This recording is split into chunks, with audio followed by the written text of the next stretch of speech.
Hello friend, मेरे YouTube channel पर आप सभी का स्वागत है। आप लोगों के लिए मंगल कामना करती हूँ। आप लोग स्वस्थ रहिए, मस्त रहिए। और देखिए, बहुत एक प्यारा सा भजन लेकर आए हुए, आप लोग सुनिएगा। चैनल लाइक सब्सक्राइब जरूर करिएगा। कांधा ले गए मथनिया दैया कैसे के मथी, कांधा ले गए मथनिया दैया कैसे के मथी, कैसे के मथी हो रामा कैसे के मथी, कांधा ले गए मथनिया दैया कैसे के मथी।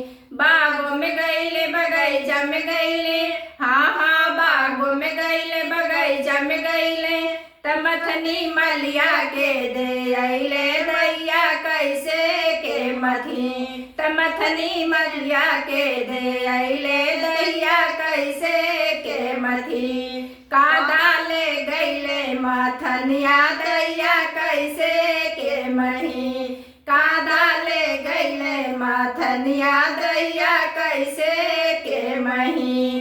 कुवन पे गईले जगतियों पे गईले, हाँ हाँ कुवन पे गईले जगतियों पे गईले, तमथनी कहरा के दे अइले दैया कैसे के मही, तमथनी कहरा के दे अइले दैया कैसे के मही। कांधा ले गईले मथनिया दैया कैसे के मही, कांधा ले गईले मथनिया दैया कैसे के मही।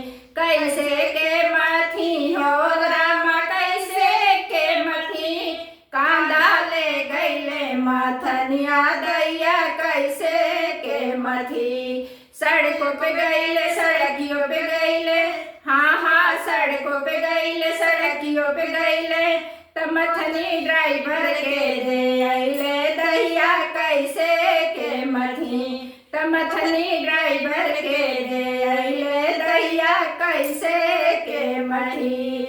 कांधा ले गईले मथनिया दैया कैसे के मही, कांधा ले गईले मथनिया दैया कैसे के मही।